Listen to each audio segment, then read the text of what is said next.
Hey guys, welcome back to Girls Frontline 2. In today's video, I wanted to go through some mistakes that you want to avoid in the game. Now, some of these are fairly standard across multiple games, so if you're a familiar gacha player, you'll know some of these, but some of them are exclusive to this game that you really need to pay attention to depending on what other games you've played, because you might slip up on these ones. So let's jump into the first thing and let's talk about stamina in general. Now, obviously, with stamina, it's a very important resource. What do they call it in this game? They call it the intelligence puzzle.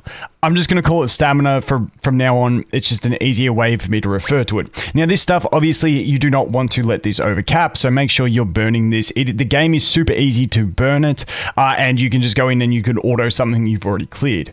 Now, with this, you don't want to be using your stamina on any stages, any of the supply missions, unless you have absolutely nothing else to use it on. The first thing you want to use it on is your main campaign and progressing through your main campaign until you hit a stuck point. You can see here that I'm at a stuck point. I need to reach Commander level 25 before I can enter in and keep going through the campaign. But this is the first place you want to be spending your stamina. Now, after that, you want to be spending your stamina on your first clear of every supply mission. For instance, when you get unlock attachments, you can see here that I've cleared each one of them because they all give a first time clear reward for each one of them, and you're gonna have to clear this at some stage anyway. So even if you're like, yeah, but I don't need gear for that weapon, go ahead, do it first, because it's burning your stamina, which is giving you XP, which will get you towards your next level, which might be your next limit break to keep progressing. And so you really want to spend that stamina on something that you have not yet cleared, as opposed to just sweeping something that you've already cleared.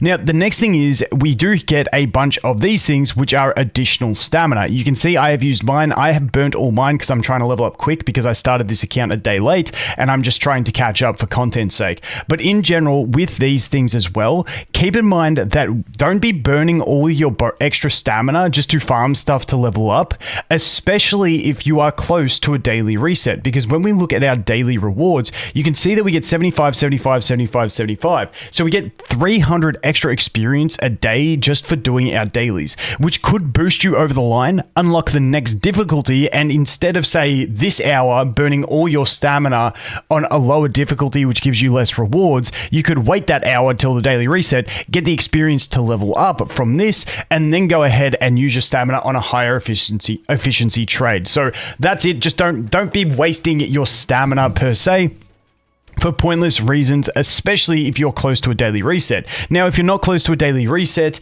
you're trying to progress, you want to reach a milestone, that's a different case, but it's completely up to you on how you want to do that. But just note, you don't want to be wasting it unnecessarily. Like I said, I'm doing it for content, so I've burnt all my additional stamina because I'm trying to climb up to be able to unlock things a bit quicker because I started this account late. Now, moving on from that, the additional thing that I do want to mention about stamina is the refills. Now, you can refill it with obviously these free passes that we get, which they're free, it doesn't matter.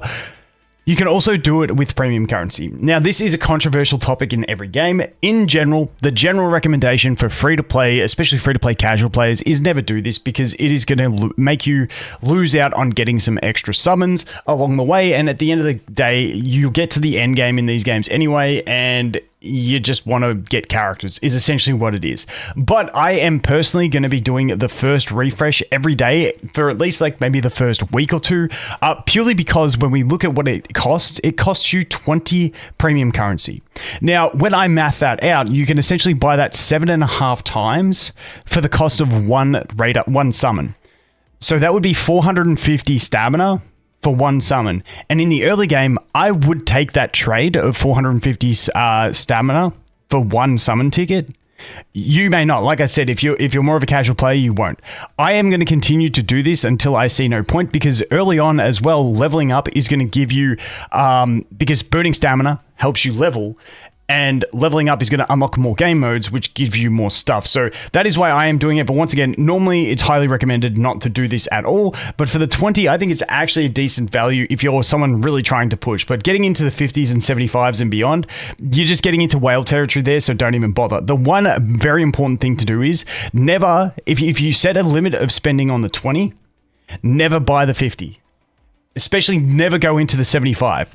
So like set your limit and don't go past it. Like don't one day buy up to 100s and then the next day skip it. It's just a complete and utter waste. But in general, if you're looking for a general rule of thumb, just don't refresh stamina. If you're looking for characters and stuff, it's just going to be more summons that you have for characters, which at the end of the day, that's what these games become more about. So that is that one. That is everything to do with stamina. Now, the next thing I want to talk about is in character upgrade. So if we go over here into the refitting room, we have the neural helix. Now, for me personally, I played a lot of Star Rail. I think of this like traces in Star Rail.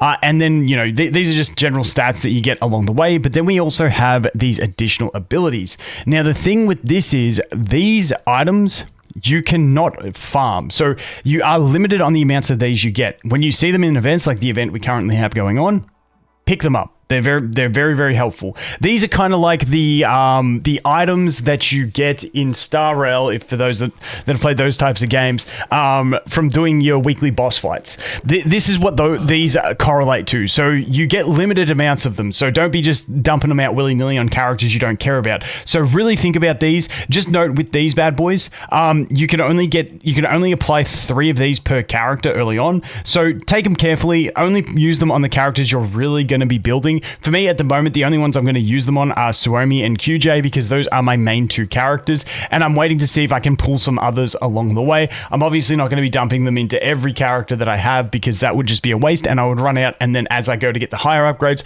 I would not have them. So once again, with that, don't forget to equip them once you've got them. Equip them, but you can only equip 3. We will get into. I'll do future videos talking about these, talking about unlocking all of them, so you can get the extra one and stuff like that. But that is going to be something in the future. But in general, just be very cautious on these. I will be doing character guides for the main characters early on that will come out over the next few days or so, and that I'll go through all those processes, gear, and stuff like that, and also the. I keep referring to them as traces, but I will go through all of those. But just don't go burning them unnecessarily. And that actually leads me back to one other thing, because those come in combat simulation over here in the neural survey. So you can see here, this is where you go ahead and unlock those.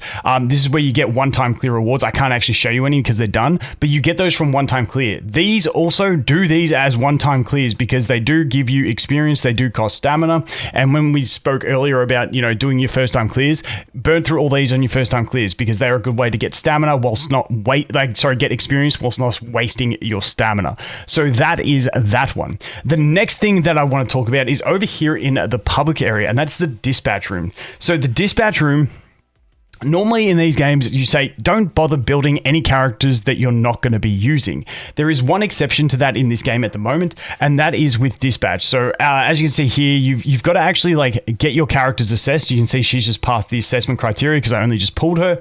I can go ahead and claim that. And now she is available for my dispatch. Now, I do already have my dispatch at max dispatch. You can see this is all I have available. I have to upgrade before I can get this one. But to do a bunch of these characters, not all of them, but some of them have a requirement that you need to level them up to level 15 to put them in dispatch. Don't ignore that. Don't be like, oh, I'm not using them, I'm not going to level them. Level 15 is not much experience, and it allows you to put them in the dispatch mode, which is actually a really important mode. I might do a full video covering dispatch mode, but make sure you level them up, and don't forget to dispatch here because you do want to be leveling it up. You also want to be doing your dispatches each week because that will get you more wishing coins, because the wishing coins will then be able to use in the raffle to go ahead and get yourself some additional items. So if we go here, that's the dispatch shop, not too stressed. And once again, you're going to be getting extra resources for the dispatch shop, which is going to be nice.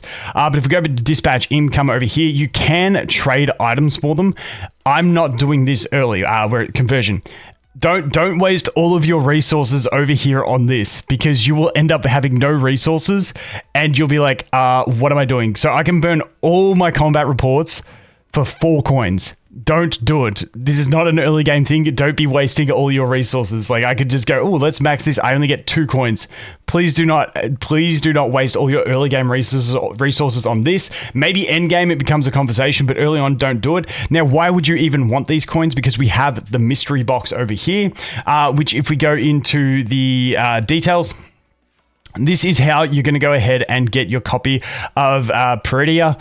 Now, she is a decent AoE option. She gets better later on. She does actually really like dupes as well. I managed to pull one myself, but you will be able to get her. I would not be burning those resources to get this. Just note this is here, and that is why you don't want to skimp out on actually doing the dispatch mode, because as you do dispatches, you will get those coins progressively. Now, it's going to take you a long time to get a copy of her because the drop rate is really low, but just note, dispatch, very important mode not to ignore. Next up, we're going to jump over into recruitment. This one pretty much goes without the saying. It's the same in just about every game you play, but don't be using your premium currency on the standard banner. Save your premium currency for the rate up banners. That is where you want to use this stuff.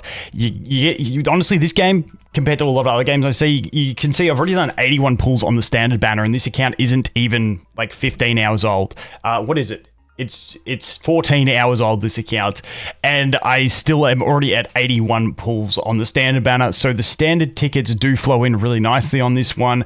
So does the premium currency, to be honest, but you really want to be saving that premium currency for the rate up banners. That is where you want to focus. Next, I want to talk about gear, or the attachments, which I always refer to as the gearing system. Now, with this one, don't be upgrading your gear too early on. Even though in the lower stage of farming, you can still get the high rarity gear, the yellow gear, SSR if we want to call it.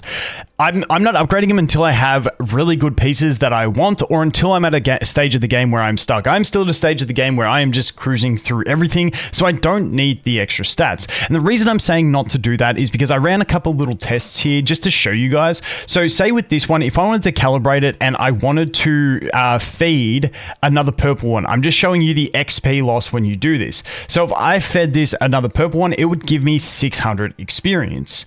However, to max this out, it costs 1500 experience. So if we go over to this one over here. So this one itself, I have upgraded to that first point. So I've given it 1500 experience. And so when you look at that at base, it should be giving 600 experience. And then I've also put another 1500 experience into it, plus all those credits. So if I go ahead and calibrate another one and I feed my upgraded one, that should be worth a base 600 plus the 15 I put into it. I go here and it only gives me 1350, which is the base 600 plus 50% because I put 1500 experience into it. I'm getting 600 plus the 750. So it's only giving me a 50% return on that. Plus, it is not giving me any extra credit. Like, it's not giving me any reduction on the gold, on the gold cost, because it cost me 3,000 to upgrade that first piece to the first limit break, which was giving it 1500 experience. So essentially why I'm saying not to upgrade, sorry if it was a bit convoluted, you don't get all the experience back that you've already fed into an item. If you feed it on, you only get about 50% back. And on top of that, you don't get any credit on the gold that you've already spent. So you've just got to respend all the gold. So don't be upgrading any attachments too early unless they are good attachments. So for me, the only... let me just equip that. The only attachments I'd be upgrading are ones that are the SSR rarity, if you will. Once again, I don't know how they refer to them in expanded details. Does it tell me the rarity?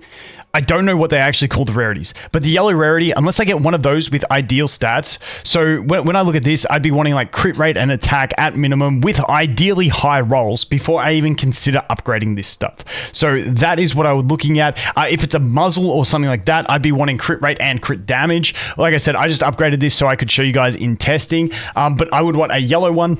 SSR, if you will, that will give it 4 substats with crit rate, crit damage, and attack. Obviously, different characters want different stats, but that is the main thing. Don't be upgrading them too early because you don't get a good refund on the investment that you put on into them once you feed it on. I only want to be upgrading good pieces, or unless I'm absolutely stuck and I think it's going to get me over a hurdle, then I might upgrade things. But in general, at the moment, early on, don't be upgrading too many things with gear. And the other thing to do with gear is, I'll touch on it quickly, is over in the supply missions. If you are looking for, once again, attachments, I call them gear, don't forget to select the right one for the weapon you are looking for. And then once you go into it, don't forget to check the box of the correct bonus that you are looking for. I really do like this gearing system. Just don't get lost in it. Make sure you check what character you're doing. If you forget what weapon they have, just go back to them, go back to the character and check their weapon before you go ahead and grind. Like once you've played the game for a while, this will get very natural. But at the start, make sure you're like, okay, she is using the AR. I got to use the assault rifle. That's where I've got to go ahead and farm. Make sure I select my right bonus, so on and so forth. Just make sure you're checking in and not going into the wrong stage when you are trying to get those attachments. But once again, don't be upgrading them too soon. Besides that, I think the only other thing is don't forget to do your daily commissions. These things, as I mentioned earlier, are fantastic. 300 extra experience, especially in the early game. This is a massive thing. These dailies are so damn easy. I don't think I've seen a game with easier dailies. Like literally, I can just jump in on a fresh day, do these in about 2 minutes. Like you can click on them, it takes you straight to it. Like you get 20 experience for just entering the dormitory. It's like, dude, this thing is so easy. So don't forget to go ahead and do those. I think that pretty much covers all the big mistakes that I wanted to mention. If you guys do have any others, please let me know in the comment and I can add them to a pinned comment. But as always, guys, thanks for watching. Hope you have an awesome day and I look forward to seeing you in the next one. Cheers.